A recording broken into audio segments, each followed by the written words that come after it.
I hear the clock, it's 6 a.m. I feel so far from where I've been. I got my eggs, I got my pancakes too.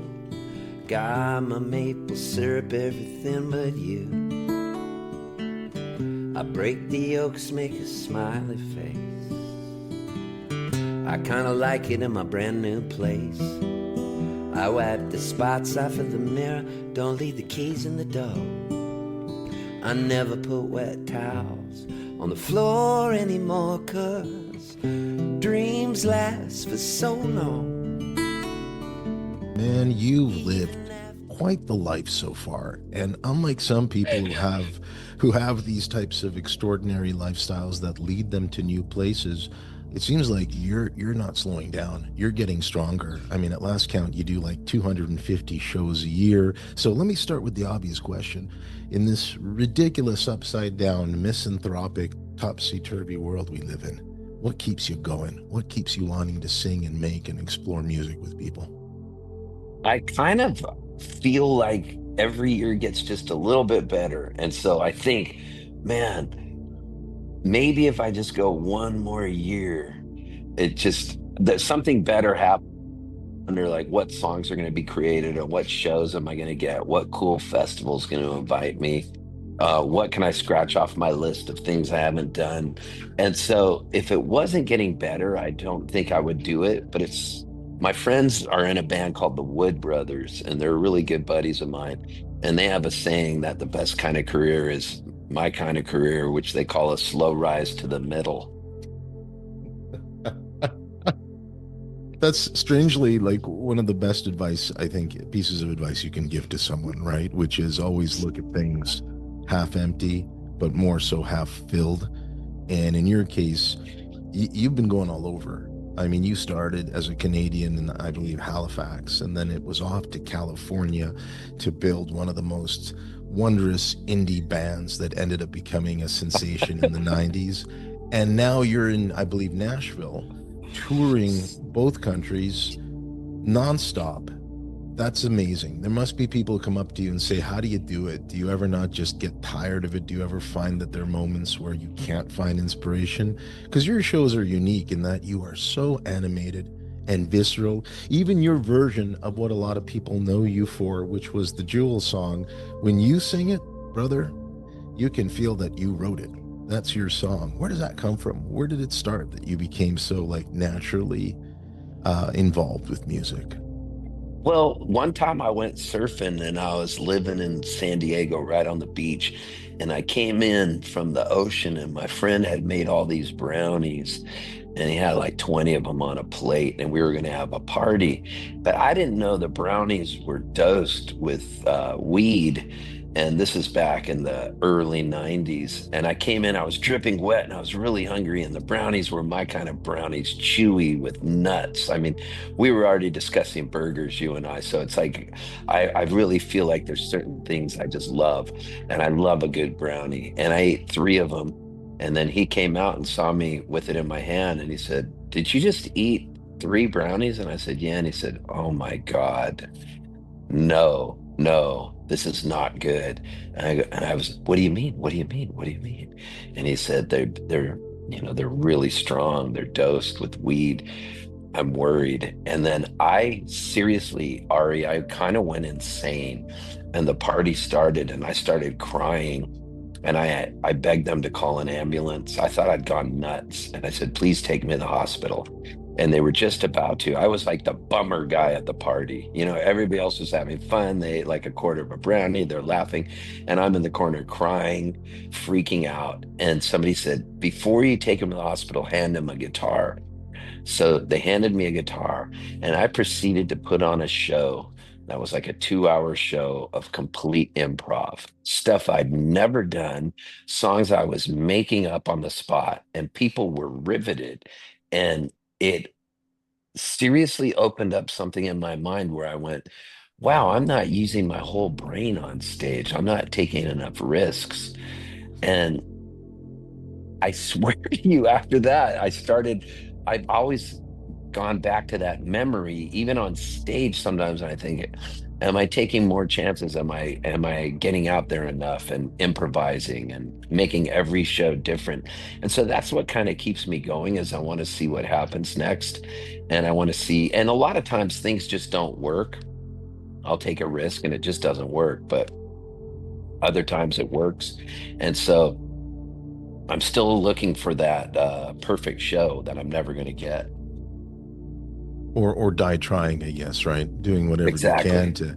to become the Houdini of the postmodern music scene, which is always trying to get the audience to feel like you put on a great show. And I mean, let's be frank, Steve, you're a rare breed of entertainer. You're a musician who has credibility and knows how to translate that into being an entertainer. Don't you find that's a bit of a challenge today, especially for different generations, which is how do we entertain as much as we ply our craft, if you know what I mean? I agree with you wholeheartedly. And this takes me back to a memory. There was a friend of mine. She's a great songwriter. She lives in San Diego. Her name's Cindy Lee Berryhill. And I think her cousin is Damon Berryhill, who played for the Atlanta Braves. But that's a side thing here. Anyway, Cindy Lee Berryhill was on Rhino Records, and her debut LP, I mean, she was hanging out in New York in the anti-folk scene, it was called, super hipster. And she had this manager, and I was in the Rugburns. And at the time when we started, we were a duo, and we were very entertaining, and we were like kind of like the Smothers Brothers almost, where I was Tommy and Rob Driscoll was Dickie Smothers, the more serious one who was chastising me on stage. And so we opened up for Cindy Lee Berryhill at San Diego State at this place called the Back Door, a legendary venue. And we go on and we kill it. We kill it. And then afterwards, we were talking to Cindy and we met her manager. And I didn't know how the music business even worked yet. We were making cassettes in our garage. And I said to him, I was full of chutzpah at the time. We knocked it out of the park at this show. And I felt like, man, we just were great. And I went to him and I said, do you, do you think you would manage us? Like just a ballsy thing to ask the guy, knowing what I know now. I just came right out and asked him if he wanted to go on a date with me, basically. And he looked at me and he said, "No, you guys are entertainers. I only work with artists." And I remember walking away going, and it was echoing in my head, "You guys are entertainers. I only work with artists." And in today's vernacular, that would be like a sick burn. He was mad because we were really good that night. And also, we were entertainers. And she was an artist. When I go back and look at it, she was more in line with Patti Smith. And I love Cindy, I love Patti, all that stuff. But we were goofballs and we put on a show.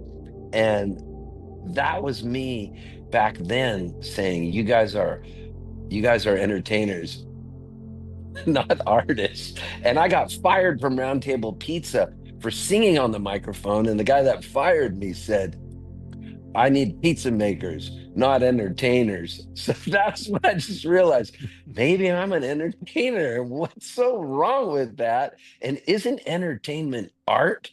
And yes, Jim Carrey never won the Academy Award, I don't think, nor did maybe Robin Williams. Nobody takes comedians as serious. Not, and I'm not even saying I'm a comedian, but on stage, I'm getting out there and I'm riffing on stuff. And I still believe it's an art form.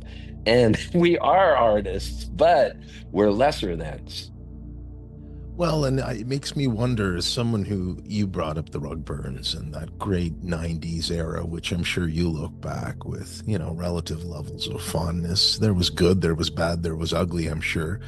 But at the end of the day, that's really how you cut your teeth and demonstrated what you were all about is in the form of improvisational, high octane shows. I mean, look, I have my favorite bands, but the ones that really I remember in live experiences were the ones who never played the same set twice, you know, which explains why so many people loved the Grateful Dead. I know you yourself, in some respects, had an epiphany related to that, which I'd love for you to maybe talk about, which is what a band like a Grateful Dead, a Fish, as a lesser example, maybe for the next generation, where you could go and pay for a ticket and you just didn't know what to expect. A lot of it was familiar, but at the end of the day, going to a Steve Poltz show, you don't know what you'll find. You might get a gem. You might be in a certain mood, a certain mindset, and play something that maybe you've never even played before, right?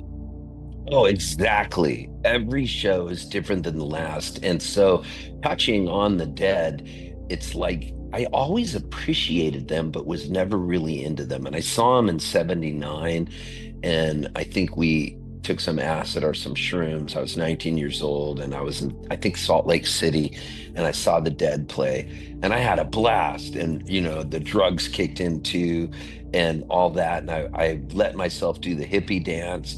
And then my sister was a big influence, and usually you'll have an older sibling that it becomes a big influence to you musically.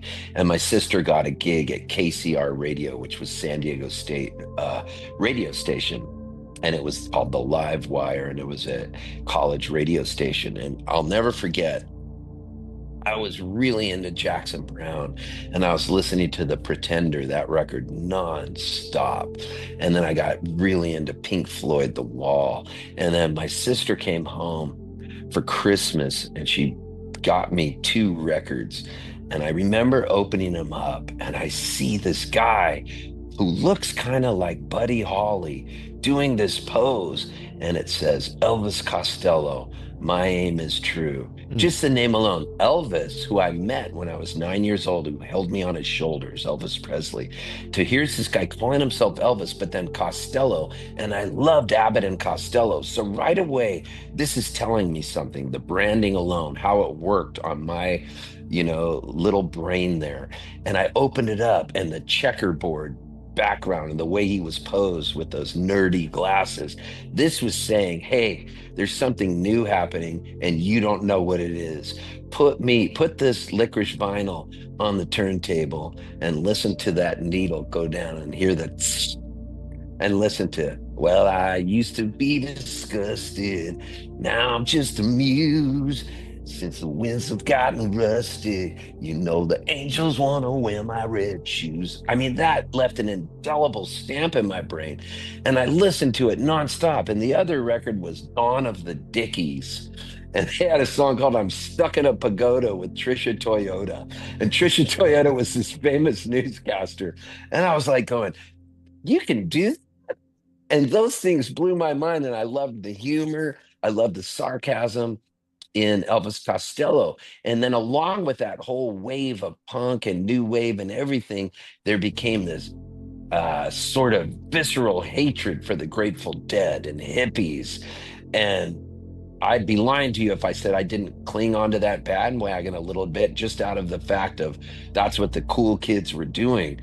But I always had this hippie side to me. And I would always say to my friends, I like the Dead. How can you not like Casey Jones? That stuff's good. Friend of the devil. And they go, man, what's wrong with you? You're a hippie. And they would always tell me that. And then, I had that stroke. I had a stroke where I lost my vision for a little bit. And when I recovered from that stroke, I fully got into the Dead, and it made sense to me.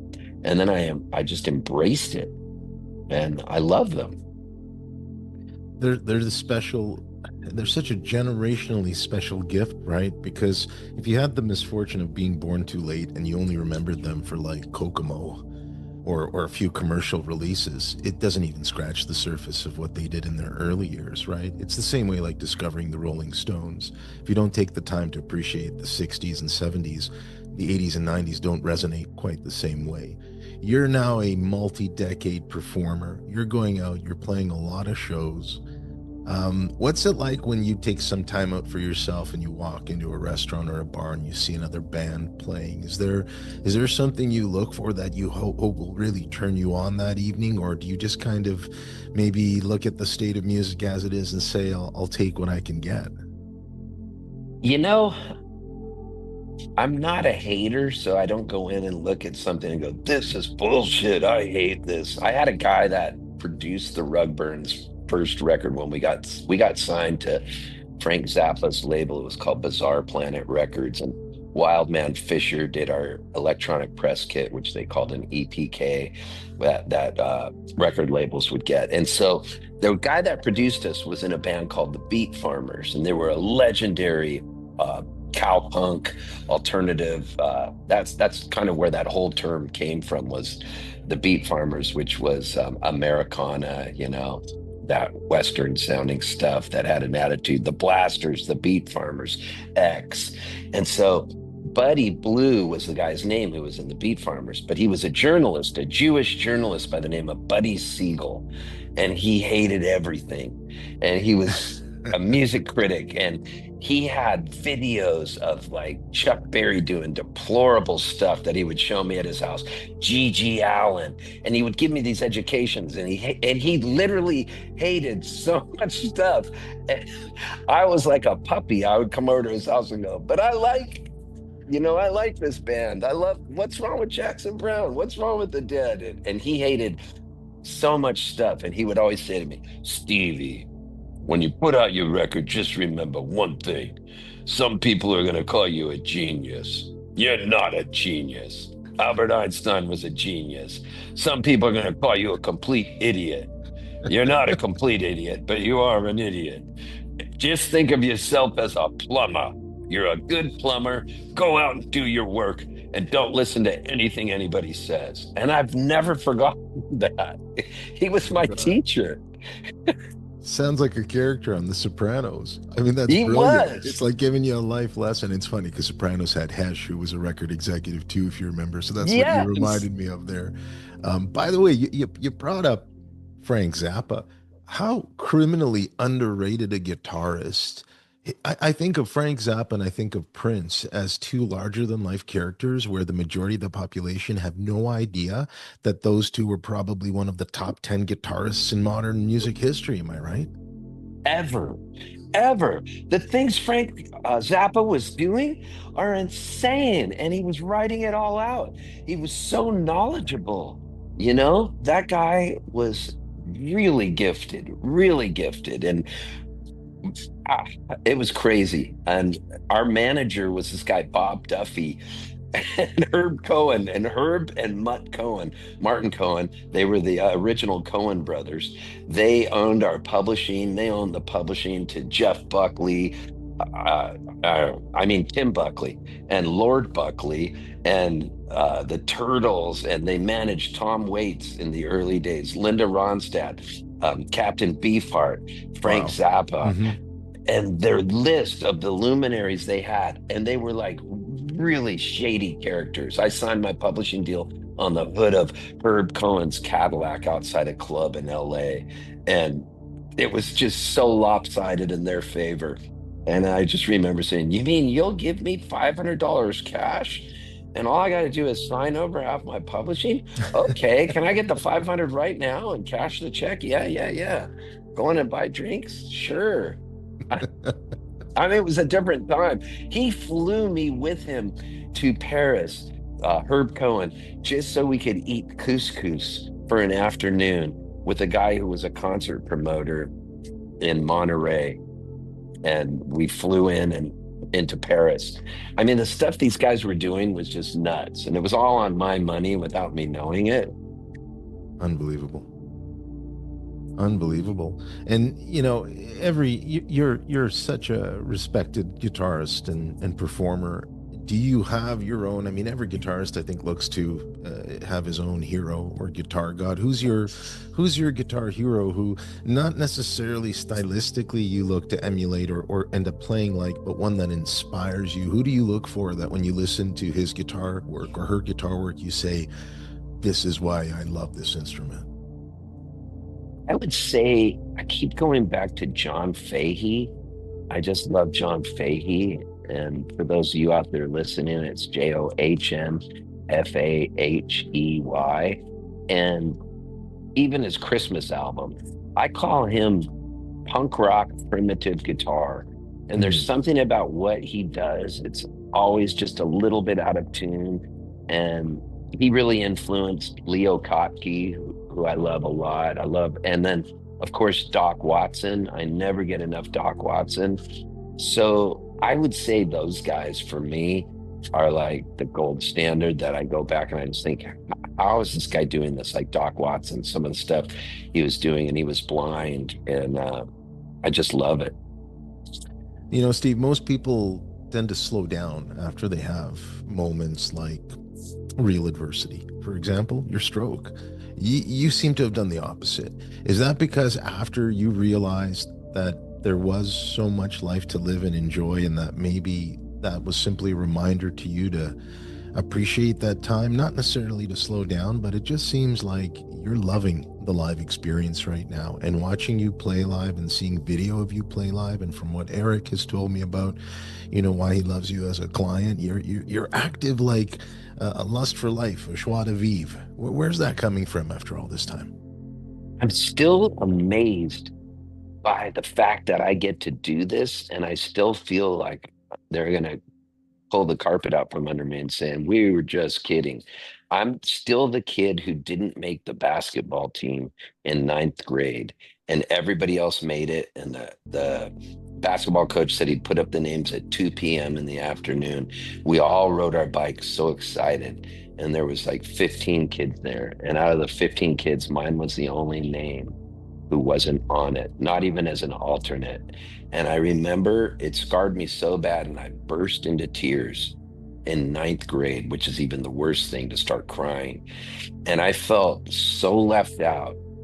And I rode my bike home so despondent. And as I was riding it home, the wrestling coach saw me and said, "Why are you crying?" And I said, "I didn't make the basketball team." And he said, "I need a 98 pounder. How much do you weigh?" And I was like, 92 pounds, because I was always really skinny.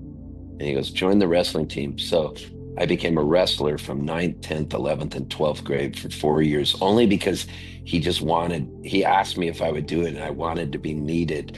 And so I keep feeling like every time I get a gig, if I get like Newport Folk Festival or Edmonton Folk Festival or Winnipeg Folk Festival or Mariposa Folk Festival or Stan Rogers Folk Festival, I mean, it goes on and on and on.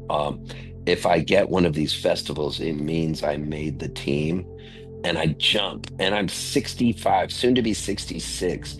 And I sound like such a dork, but when I get those things and my agent calls me and he says, "Oh, by the way, do you want to play this?" He's used to his clients being like, "I don't know, maybe, can you route it in?" And I'm like, "What? They want me? What did they say? Did they say anything? Really? Yes." And so I found myself constantly, I feel like Steve Martin in The Jerk almost.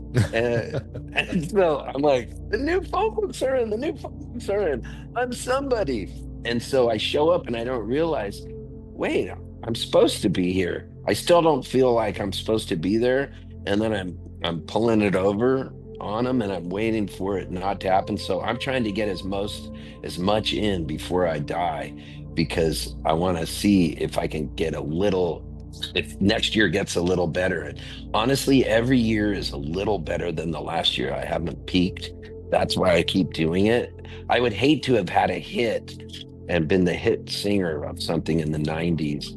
If I had a hit, I have a hit from the 90s, but I didn't sing it.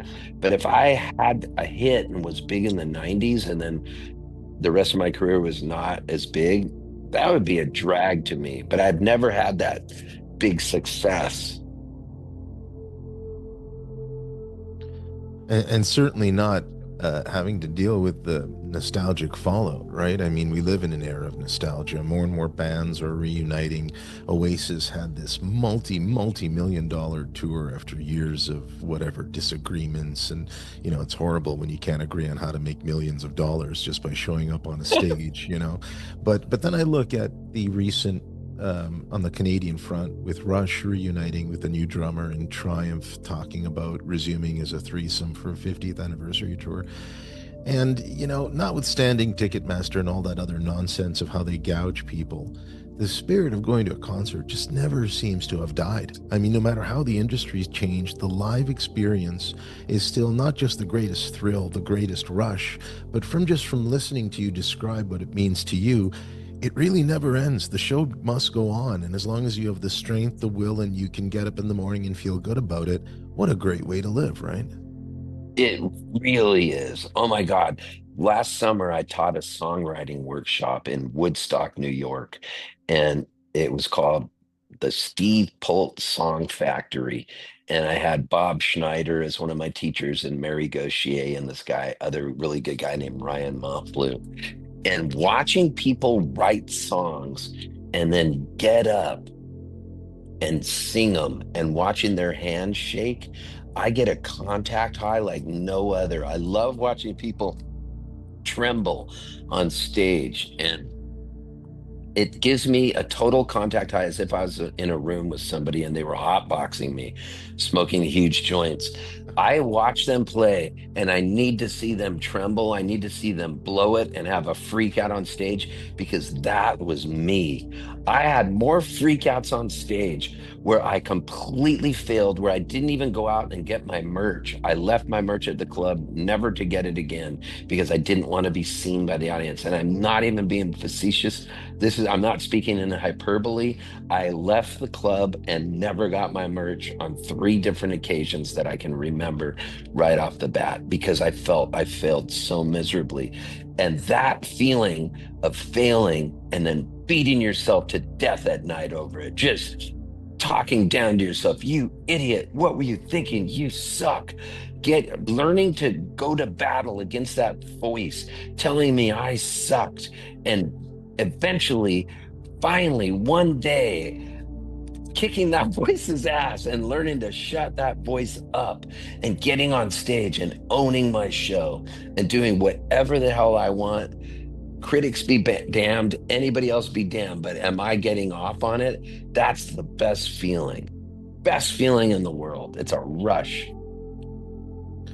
I love the exuberance, Steve. It tells me that you truly were meant for a life of music. So let me ask you a final question this afternoon, which is if Steve Poltz doesn't end up becoming the musician he is, if let's say you did make the football team, where would your life have gone? What could you have seen yourself be preoccupied with besides music in this lifetime? That's a great question, Ari. May I call you Ari? Yes, sir. You may call Okay. me Ari. Absolutely. All right. Well, when I got out of the University of San Diego, which was a Catholic university, and I used to bring my professors home to for Thanksgiving dinner. My parents were living in Palm Springs, California. My dad, we immigrated from Canada. My dad, was born in Winnipeg and then lived in Windsor, Ontario. My mom was from Cape Breton. All the cousins that we have all live in Canada. And one morning, my dad woke up and he moved us from Halifax, Nova Scotia to Southern California. And my one of my earliest memories was taking an oath to become an American citizen. And I had to say I wasn't a communist, and we had to put our hands up. And I thought that meant I was revoking my Catholicism and I was going to go to hell. And my earliest memory was me screaming, I don't want to be an American. I want to be a Catholic. So I end up going to this Catholic university. My parents were like, you should become a priest. Well, obviously that didn't happen, Ari. But I got out of school and I didn't think I could really play music for a living. I just didn't think I could. I was playing around campus, but I got a job, and in my job, I was hired by a guy who owned a plastics company, and my parents were so proud because they were into the movie The Graduate, and where all the people say to Dustin Hoffman, plastics. Plastics, and he's underwater, with that snorkel on and that mask on, looking at people swimming, and they're just getting the whole vibe of that era of the 60s, I think it was, and the way everybody felt, and plastics was the next big thing. So I got a job, and the plastics company made nipples, pipe nipples that we'd screw a sprinkler head on, and I was a nipple salesman, and I did that from 1985 to 1988, and it was zapping my soul. I was getting sick all the time. I had colds that wouldn't leave. I hated the job. It was like Ferris Bueller's Day Off when he's looking at the clock and it's going backwards. And that guy's going, Bueller, Bueller, Bueller. The job was so boring to me. And I read this book called The Razor's Edge by William Somerset Maugham. And I remember thinking to myself, I want to be a bum. I want to go to Europe and just be a bum and play for passing change on the streets. And I told my boss I wanted to do that and I needed 9 months off. And he gave me those 9 months off. And I went out there in Europe and I played guitar all over the streets after being a salesman at a plastics company. I took that job where I had a nice salary and a company car, and I gave it all back. And I became a musician who played on the streets for passing change with only $1,500 to my name in traveler's checks. And I would make enough money and I'd see how long can I go without cashing one of those traveler's checks, because that's how we got our money back then. And you have the traveler's check where you match your signature on this traveler's check, and I'd have it stuffed into my secret compartment on my belt. And I had the tome, Let's Go Europe. And I'd pull out the pages when I went to new cities. And I played for passing change. And every day I'd make money. And then one day I was in Amsterdam and this guy said, can you come play in my bar every day? And he invited me inside. He said, if you do, I'll let you stay here for a fortnight. And I remember I said, what's a fortnight? And he said, it's 2 weeks. And I got to stay for free. And there was a Jewish girl who was a journalist from Tel Aviv named Teresa who was working in the bar. And every day me and Teresa would go and eat space cakes and watch U2 rattle and hum and all this stuff. And little did I know, I was making money and I watched my whole world change because of that book. And I remember thinking, when I'm an 85-year-old man, if I'm on my deathbed and I look back at my life, did I wuss out? Or did I go take a chance? And did I open up that sliding glass door inside my mind and take a step out to the left side of my brain where there was no safety net? And can I make it? And it was fight or flight. And the next thing I know, we got that record deal. We got signed to Bizarre Planet Records. I wrote Dick's Automotive. College DJs were playing these songs. I was wearing a dress on stage. I was playing naked on stage. I was running around. I split my head open. I ended up quitting drinking and drugs. I got 21 years now.